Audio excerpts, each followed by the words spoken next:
কি ছবি দেখা যাচ্ছে একবার দেখাই আপনাদের। ইন্দ্রাণী আমাদের প্রতিনিধি আমাদের সঙ্গে রয়েছেন। ইন্দ্রাণী, এখন মূলত বলা যেতে পারে এপি সেন্টার হচ্ছে দিল্লির এই সেন্ট্রাল পার্টি অফিস। এখানে তুমি কি ছবি দেখতে পাচ্ছ? বিহারের ভাইব্রেশন দিল্লিতে পৌঁছচ্ছে।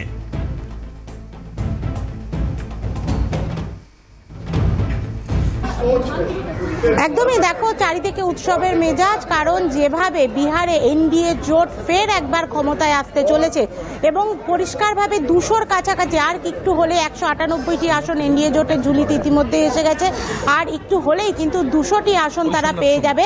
এই পরিস্থিতিতে দাঁড়িয়ে রয়েছে এনডিএ জোট এবং নীতিশ কুমারের নেতৃত্বে আরও একবার বিজেপির পক্ষ থেকে কিন্তু এই বিশাল জয় আসছে। যদিও এই একবার বিজেপি একবার জেডিইউ, এই দুই দলের মধ্যে কম্পিটিশন চলছে কারা একক বৃহত্তম দল হিসাবে উঠে আসবে। এবং কংগ্রেসের পক্ষ থেকে কিন্তু ভরাডুবি হয়েছে বলা যায়, 10টি আসনে তারা নেমে গিয়েছেন এবং আরও যেটা আরজেডি তেজস্বী যাদব, যিনি ক্ষমতায়নের কথা বলেছিলেন, যিনি 10 লাখ চাকরির কথা বলেছিলেন, সমস্ত কিছুই কিন্তু মুখ থুবড়ে পড়েছে মূলত মহিলাদের ভোটের কাছে।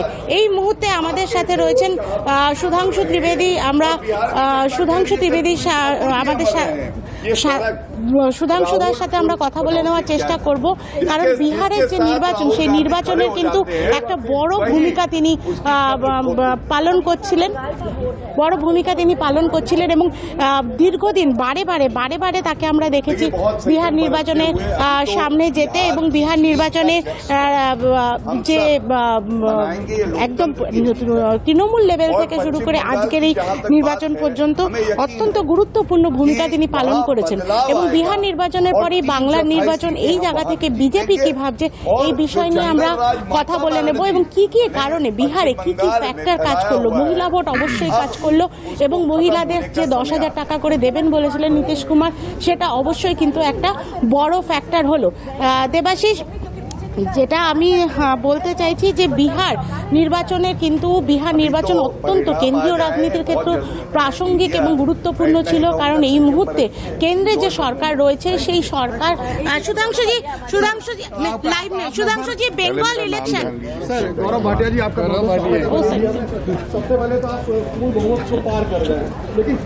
তো এই পুরো যে ঘটনাটা আমরা দেখলাম, যে এই যে সমস্ত যে বিষয়গুলো আমি সামনে তুলে আনছি, যে নারীদের ক্ষমতায়ন থেকে শুরু করে সমস্ত বিষয়গুলো নিয়ে কিন্তু যেমন বিজেপি বিহারে কাজ করেছে, ঠিক তেমনই বিজেপি বাংলাতেও কিন্তু কাজ করবে। এবং এবার যেটা বিজেপির প্রবক্তারা বলছে যে বিহার নির্বাচন হয়ে গেছে, বাংলার নির্বাচনের জন্য কিন্তু এবার তারা লড়াই করবে। দেবাশিস, একদমই তাই। ইন্দ্রাণী, তুমি সঙ্গে থাকো এবং যে ছবিটা আমরা দেখতে পাচ্ছি, এবার লড়াই হচ্ছে বাংলার জন্য, অর্থাৎ লক্ষ্যে হচ্ছে বাংলা এবং সেই দিকে লড়াইয়ের জন্য বিজেপি কেন্দ্রীয় নেতৃত্ব প্রস্তুত হবেন এবং ডেফিনেটলি সেক্ষেত্রে বিহার জয়ের যে বিহার এখনো পর্যন্ত যদিও জয় হয়নি, বিহার জয়ের যে সমীকরণ সেটা বাংলার ক্ষেত্রে কার্যকরী হবে কিনা আমরা জানি না, কিন্তু বিহার জয়ের ফলে খুব স্বাভাবিকভাবে বিজেপি অনেকটা এগিয়ে থাকবে। আমি এবার অন্যান্য যারা বিশ্লেষক তাদের কাছেও আসবো, কিন্তু আপনাদের এই মুহূর্তে বিভিন্ন জায়গায় উচ্ছ্বাসের যে ছবি, আমরা সেন্ট্রাল পার্টি অফিসের ছবি দেখতে পাচ্ছি, যেখানে ইন্দ্রাণী আমাদের প্রতিনিধি ছিলেন। বিহারের রাস্তার ছবি আপনাদেরকে দেখাচ্ছে এখন এই মুহূর্তে, যেখানে দেখতে পাচ্ছি জেডিইউ এবং বিজেপির যারা কর্মী সমর্থক রয়েছেন তারা উচ্ছ্বাস এবং আনন্দে ফেটে পড়েছেন। অবশ্যই দিল্লিতে আমি আরেকবার যাব ইন্দ্রাণীর কাছে। ইন্দ্রাণী, আজকে যখন এই জয় নিশ্চিত হবে, এরপরে দিল্লিতে কি পরিকল্পনা রয়েছে? এবং পাশাপাশি তুমি বারবারই আমাদেরকে বলো যে পার্টি অফিসে কিন্তু রান্না বান্না, খাওয়া দাওয়ার সঙ্গে লাড্ডু বিতরণ, এই যে বিষয়গুলো থাকে সেইগুলোরও কি প্রিপারেশন নেওয়া হচ্ছে? আমি হার্ডকোর পলিটিক্যাল অ্যানালিসিসে আসবো না। আজকে বিকেলবেলায় কি প্ল্যান রয়েছে সেন্ট্রাল পার্টি অফিস দিল্লিতে, বিজেপির পার্টি অফিসে, পাশাপাশি মধ্যাহ্নকালীন খাওয়া দাওয়া, লাড্ডু বিতরণ, এইসবের ব্যবস্থা কি থাকছে?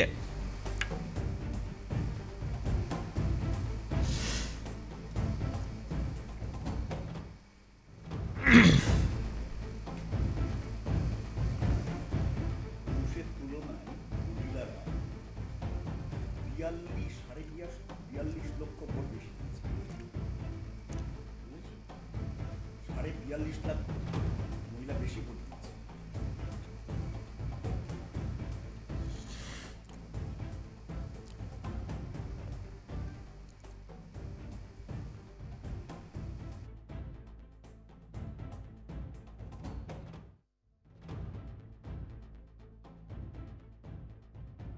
चल रही है जो चीज उसको भी स्वीकार करना पड़ेगा। और ये बिहार के लिए दुर्भाग्य होगा। जनता को मैं कुछ नहीं कह सकता, स्वागत करूंगा, लेकिन बिहार के लिए दुर्भाग्य। गिरिराज सिंह ने कहा है कि डे 1 से ही ये तय था कि अराजकता की सरकार नहीं बनेगी, भ्रष्टाचारियों की सरकार गिरिराज से बड़ा अराजक और उससे बड़ा भ्रष्टाचारी को है क्या? ने चुनाव शुरू होने से पहले कहा था कि जेडीयू लगभग 80 सीटों पर चुनाव जीतेगा। नीतीश कुमार के करिश्माई नेतृत्व के चलते ये संभव हो सका है। कल तेजस्वी यादव का जो बयान आया उस पर भी प्रतिक्रिया आपकी चाहेंगे। उन्होंने तो लगातार ये दावा भी किया था कि महागठबंधन की जीत होगी, तमाम तरह की बातें भी कही जा रही थी। आरजेडी प्लस कभी कहते हैं कि हम चुनाव में बम्पर जीतेंगे, नतीजे आते देखकर वो कहते हैं कि चुनाव आयोग की गड़बड़ है, ईवीएम की गड़बड़ है, एसआईआर की गड़बड़ है। एसआईआर का क्योंकि आपने जिक्र किया तो हम मणिकम टैगोर हो या उदित राज हो, 65 नहीं, मैं इन लोगों के बयान को और वक्तव्य को ज़्यादा तरजीह नहीं देता। कांग्रेस पार्टी को अपनी नीतियों में परिवर्तन करना पड़ेगा, वरना यही नतीजे हर बार। একেবারে আমরা আবারও চলে যাব ইন্দ্রাণী আমাদের প্রতিনিধি আমাদের সঙ্গে দিল্লির বিজেপি সেন্ট্রাল পার্টি অফিস থেকে আমাদের সঙ্গে রয়েছেন। ইন্দ্রাণী, তোমায় যেটা জানতে চাইছিলাম যে আজকে সান্ধ্যকালীন কি পরিকল্পনা রয়েছে, কোনো প্রেস মিট হবে কিনা, বা কেউ অ্যাড্রেস করবেন কিনা এই জয়কে দিল্লি সেন্ট্রাল পার্টি অফিস থেকে? পাশাপাশি মধ্যাহ্নকালীন ব্যবস্থা, লাড্ডু বিতরণ ইত্যাদি যে থাকে, নাখাড়া বাজিয়ে যে অনুষ্ঠান মানে জয়োচ্ছ্বাস যেটা হয় বেসিক্যালি আমরা দেখে এসেছি বিভিন্ন ইলেকশনে, দিল্লির সেন্ট্রাল পার্টি অফিসে কি সেই ব্যবস্থাও থাকছে আজকে?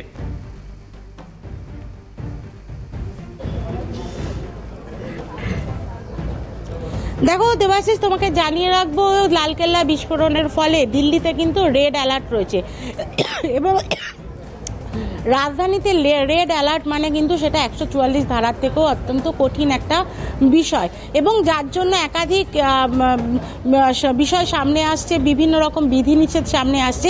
সেই জায়গা থেকে উৎসব কতটা হবে সেটা বলার কিন্তু এই মুহূর্তে এখনো পর্যন্ত সেই সময় আসেনি। প্রধানমন্ত্রী নরেন্দ্র মোদী সাধারণত যে কোনো রাজ্যে বা যে কোনো বিধানসভায় জয়ের পর এই যে দিল্লির যে কেন্দ্রীয় পার্টি অফিস সেখানে আসেন এবং তিনি তার যে বিজেপির যে কর্মী সমর্থকরা রয়েছেন তাদের সম্ভাষণ করেন এবং তাদের যে অভিনন্দন সেটা তিনি গ্রহণ করেন। কিন্তু আজ তিনি আসবেন কিনা এই বিষয়ে বিজেপি নেতৃত্ব এখনো পর্যন্ত কনফার্ম করে কিছু বলতে পারছে না। তবে একটা কথা পরিষ্কার যে কিছুক্ষণ পর অর্থাৎ দুপুরের পর থেকে কিন্তু এই বিজেপি পার্টি অফিসে এই মুহূর্তে যে উৎসবের চেহারা রয়েছে সেটা আরও বদলে যাবে। কর্মী সমর্থকরা অবশ্যই আসবেন, গেরুয়া রং এবং লাড্ডু বিতরণের মাধ্যমে কিন্তু এই সমগ্র পার্টি অফিসের চেহারাটা বদলে যাবে। তবে অত্যন্ত খুশি এখানকার যে কর্মকর্তারা রয়েছেন বা যে ন্যাশনাল প্রবক্তারা রয়েছেন, তারা যা বলছেন যে বিহার ইলেকশন আমাদের টার্গেট ছিল সেটা হয়ে গিয়েছে, এরপরের ইলেকশন বাংলা, সেটাকে টার্গেট করে এগোবো এবং প্রচুর ভোটে বাংলাতেও বিজেপি জয়লাভ করবেন। একদম, অনেক ধন্যবাদ ইন্দ্রাণী, অনেক ধন্যবাদ। প্রচুর ভোটে বাংলায় বিজেপি জয়লাভ করবে। আজ